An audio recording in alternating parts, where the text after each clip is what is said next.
This will be a different remembering or revisiting forgotten bands.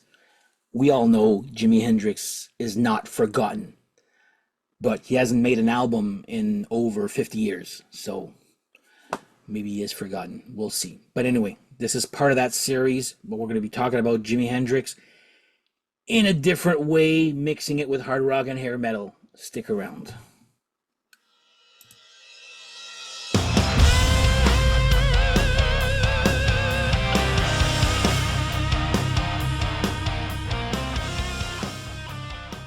Hello, everyone. Welcome to Off the Charts, episode 370. My name is Dan, and I shall be your host today.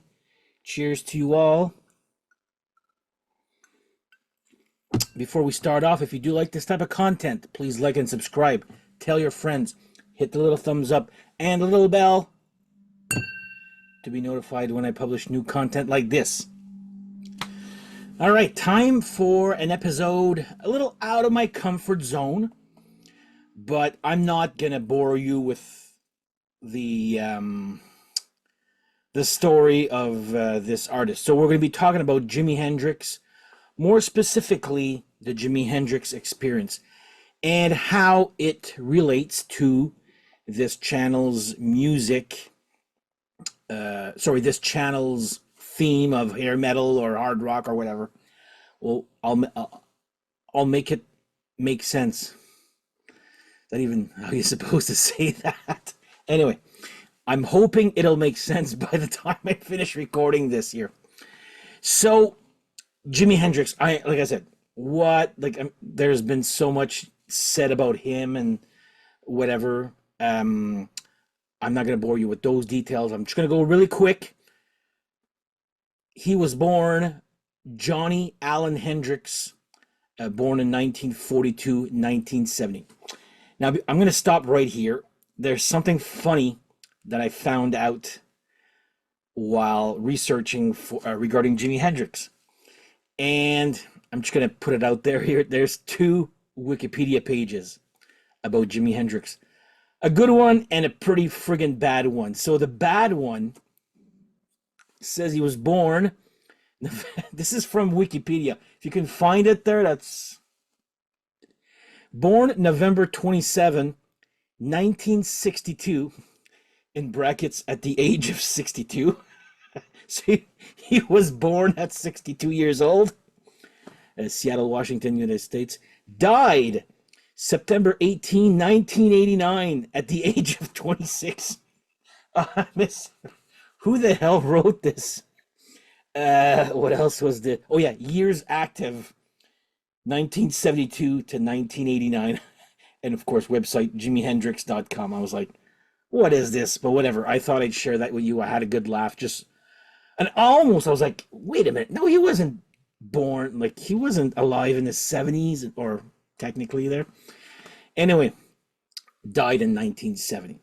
So he's born Johnny Allen Hendrix. Then came the Experience, which is the name of the band. Had Noel Redding on bass and Mitch Mitchell on drums. I found out about Jimi Hendrix. Now, I knew who he was. I knew of him. This is probably late 80s, early 90s when I first got into Jimi Hendrix. And I had joined this band as a keyboardist and background vocal and a few songs to sing also. And that band was called The What, as in, like The Who, but WUTT. And then What the New Experience. That was the name of the band. I'm like, okay. Anyway, they played a lot of Hendrix, Steve Miller, Cream. I forget what else we played there, like a lot of stuff there. That was actually my first concert that I ever did, ever. It was a pretty fun experience, yeah. Jimi Hendrix is known as, being Little Richard's guitarist before he became part of the Experience. He's known also for putting his guitar on fire at the Monterey Jazz Festival. Woodstock. He did Woodstock, the most paid artist of that. When the Experience disbanded, he released an album, a live album called Band of Gypsies. Apparently, that's with a new band. It's a brand new album, but it's a live album anyway. I had it at one time just to say I had it. Didn't really like it, just because it was a live album. I I was more into the studio stuff at the time there, especially with new songs that you never heard. Okay, so that is, and of course, died in 1970. So I have all three albums here, and I'll tell you which ones which ones as my favorite to least favorite. There's only three, but we're gonna go look at certain songs here and how certain, well, his he was so loved or whatever that a lot of people have covered Jimi Hendrix songs like big time. So first off, we have their first album, Jimi Hendrix Experience. Are You Experienced is the name of the album. Came out in 1967. Um, Went up to number 5 in the U.S. charts. The charts is actually pretty interesting here. I was completely oblivious as to how he did in the charts. Well, he died before I was born there. But yeah, Jimi Hendrix. This album is my favorite of his. It's the one with the hits, basically. Okay, well, the most hits. So, Purple Haze, everybody knows that one. And as my friend Steve from Rock and Metal Invasion likes to remind me, that he really does not like the Winger version of Purple Haze, while I do, and I keep reminding him of that. And I'm going to make it clear. The Winger version of Purple Haze is good, okay? What I think is great is the ending part of the instrumental part where he's going all nuts with the guitar, Reb Beach and Rod Morgenstein's doing these offbeats. That part is really cool. The rest is good. It's a good cover there, but that's what I love about it, is the end part of that song. So yeah, Winger did it. I'm sure there's many other people that have done it, but I'm just going to stick with one artist cover. Manic Depression, I know that King's X has done it on a, was it their, yeah, it's their Dogman album, but it's a live version, and you can hear it. I love the ride. Da, da, da, da, da, da, da, da, da, da, da. The ride in there is so friggin' good. Hey Joe, I used to love that song. Now I just find it's good there. We used to play that also in The What. I sang half of it because it was like a call and answer to my friend Joe, who was the guitarist, and he was singing the Joe part. Anyway, Hey Joe, I'm sure people have covered. I just don't know anything there off the top of my head right now. Love or Confusion, May This Be Love, I Don't Live Today. I don't really know any people that covered those. The Wind Cries Mary. My later band played that song pretty badly. I believe Richie Sambora covered it on one of his solo albums. I am not a Bon Jovi expert. I think at one time that he covered it there. So that's another one right there. Couldn't tell you if it was good or bad. Next up, Fire. Okay, so that one has been covered many times, but I'm going to go with the version by Alice Cooper off of, oh my God, I don't even know where it was from, but it was on the box set, and some sort of, I think it's in the Hey Stupid era, Trash or Hey Stupid, in that area where he covered that song, and it actually made me want to play, and that is such a fun song to play on bass. Fire is actually a friggin' good song. Like when you just listen to the guitars and the bass and like just the instruments, and it's so friggin' good. It's a really good riff. Third Stone from the Sun is probably my favorite weird or trippy song by him. Foxy Lady. I know people have covered it, and I'm gonna say the only thing I remember from Foxy Lady is the scene from Wayne's World. That is what I really remember from that. Are You Experienced has got to be my favorite Jimi Hendrix song. Now, I'm sure most of you have heard about this song, but I'm going to repeat myself just in case because I think the concept is actually pretty cool. Now, some people will say, oh, Jimi Hendrix, this was okay guitarist, or some people will be like, oh my God, he was just brilliant. I think he was very good, but his strength came in the studio. He was very, very imaginative when it came into the studio. And this song is the perfect example. So this is how I think it happened is when you listen to the song Are You Experienced, you could hear that the song is played upside down.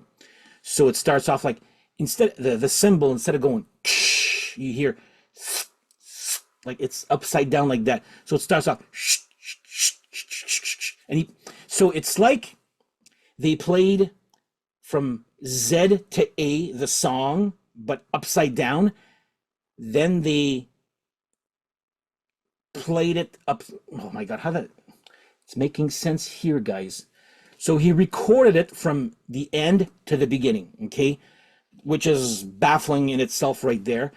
Then when they've recorded from, let's say, the end to the beginning, when you press play, then he's going to play from the end. So he's going to play it from the beginning to the end.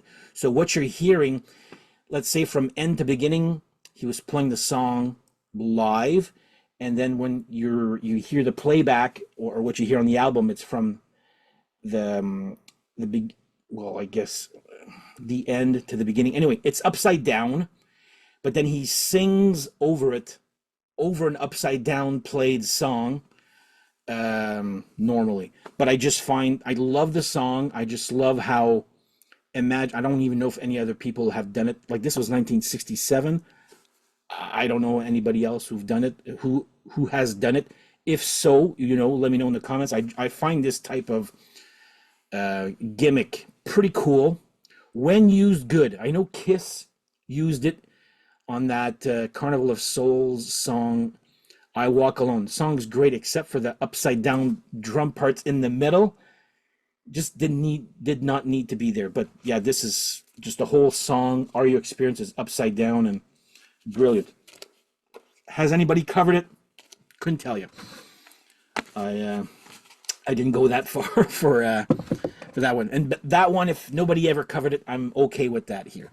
So then comes from 1967 again. You've got Axis, Bold as Love. And I'll say something funny here. Well, funny to me, where I'm currently selling all my CDs because I basically have everything doubled on vinyl now and more on vinyl. So my friend Steph, who does the battle of the albums, like, okay, I'll take this one, this one, this one, and he goes, and I'll take Jimi Hendrix, Axis, Bold as Love. I'm like, what? Really? Okay, cool. Was not expecting that. Anyway, Axis, Bold as Love. My second favorite of his here now, it's not as much, it's half of Are You Experienced and half of what Electric Ladyland will be. A lot more trippier stuff on this album here. But I will, yeah, it starts off with this weird thing called Up from the Sky. Spanish Castle Magic. I know that my friend Pascal told me he was big time into Yngwie Malmsteen back then. He goes, oh yeah, Yngwie, or as we called him back in high school, Yngwie Malmsteen. I know it's wrong. But yeah, Spanish Castle Magic. There was I don't know if it was just a VHS or yeah, back then it was VHS concerts, I guess there. Not sure if it ever appeared in one of his studio albums. Let me know. I have nothing. Well, I have a few songs by Yngwie Malmsteen. That's about it. That's good enough for me there. So yeah, I know that he covered that one. Wait Until Tomorrow. No, don't know if anybody did that. Little Wing. So that one actually was covered by Skid Row on the album Besides Ourselves. And it's probably my least favorite of the 5 covers, but it's still friggin' good. Like they do it a good justice, especially with the little bells at the beginning there. So yeah, Little Wing was good. If 6 Was 9 is good, I don't think anybody's ever done a cover of that. Same thing with You Got Me Floating, She's So Fine, Castles Made of Sand. I got a feeling somebody has covered it. I'm sure they did. I'm sure people have covered what I've mentioned here. I just don't know about them there. But that was another minor hit, and same thing with the Spanish Castle Magic. So if somebody covered Castles Made of Sand, I forget who. Let me know in the comments. Little Miss Lover, another good song there. And my favorite of this album is actually the song Axis Bold as Love. Of all the songs that's like a deep cut, because nobody knows that song well. Radio people I'm talking about. That's never played on the radio. That was never a single or whatever. But Axis Bold as Love, really, really love that song, especially the outro guitar solo to that. So, yeah, second album here, Axis Bold as Love. And by the way, if you're curious about my thumbnail where it says, "Excuse me while I kiss this guy," that is actually one of the earliest, I guess, well, when I guess people started noticing or recording this type of idea, misheard lyrics. So, "Excuse me while I kiss the sky," that is what he says in Purple Haze. But a lot of people thought he was saying, "Excuse me while I kiss this guy." I've heard by my own ears a lot worse misheard lyrics, which maybe I'll do an episode about that one day. That is actually, that would be a fun one there. So, anyway, last album. By the way, Axis Bold as Love went to number 3 in the US. And last but not least, we have Electric Ladyland from 1968, double album. Went number 1 in the US. That is actually what shocked me, as this actually was number 1, and this is my least favorite. Now, before all the haters start commenting, I'm a hair metal guy at heart, hard rock, heavy metal.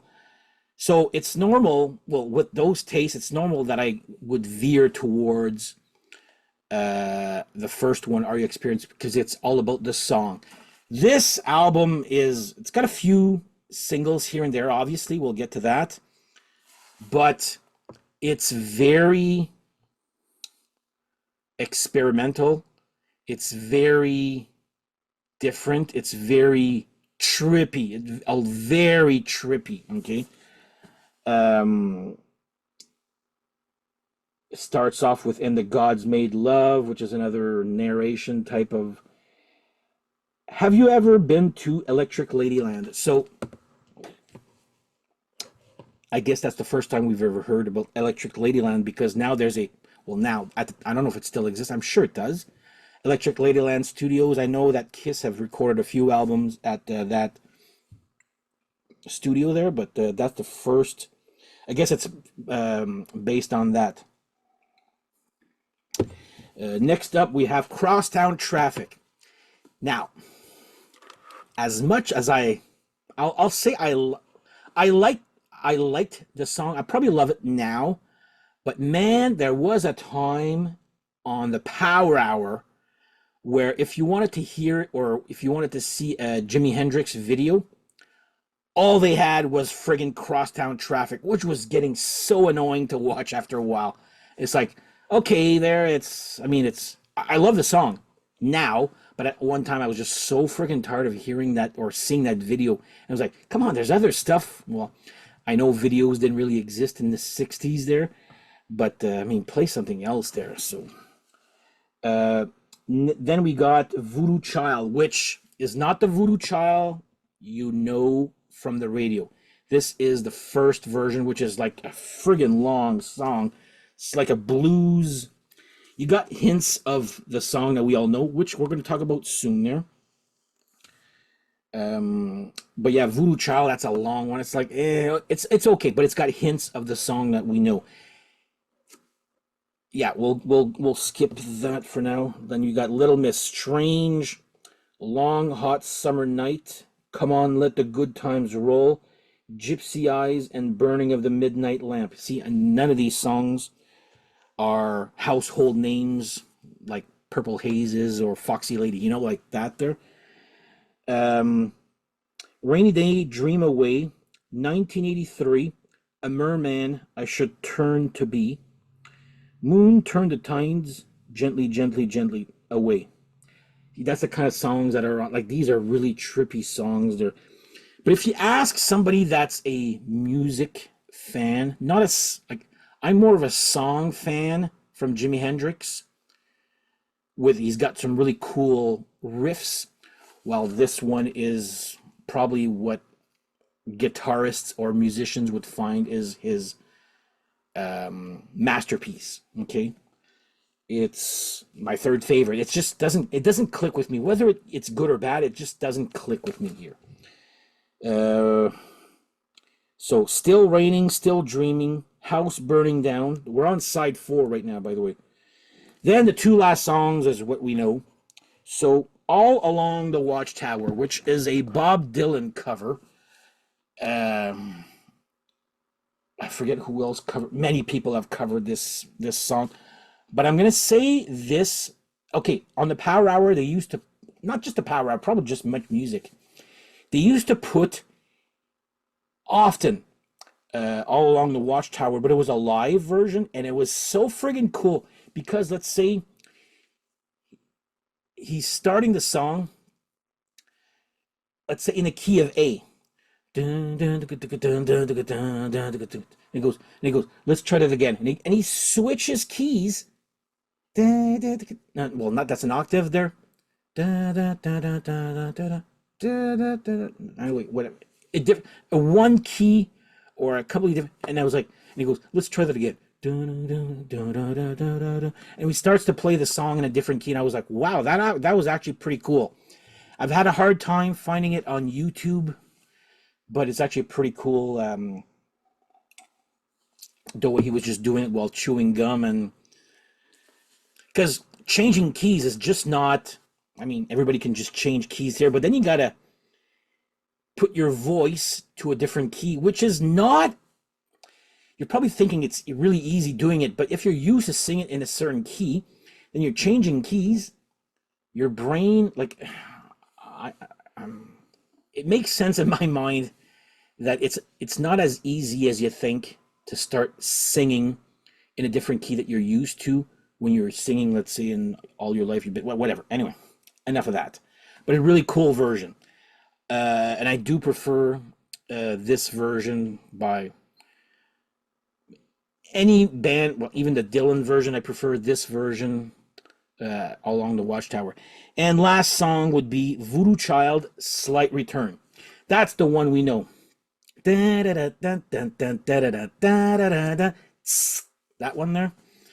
So, but yeah, there's only hints of it on the first one there. And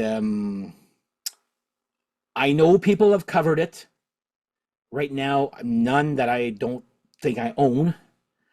But yeah, that's anyway, that's it for Electric Ladyland. It's a very ambitious project. Went to number 1. That was on me. I was like, wow, okay. That was a surprise. But anyway, that's my take on Jimi Hendrix.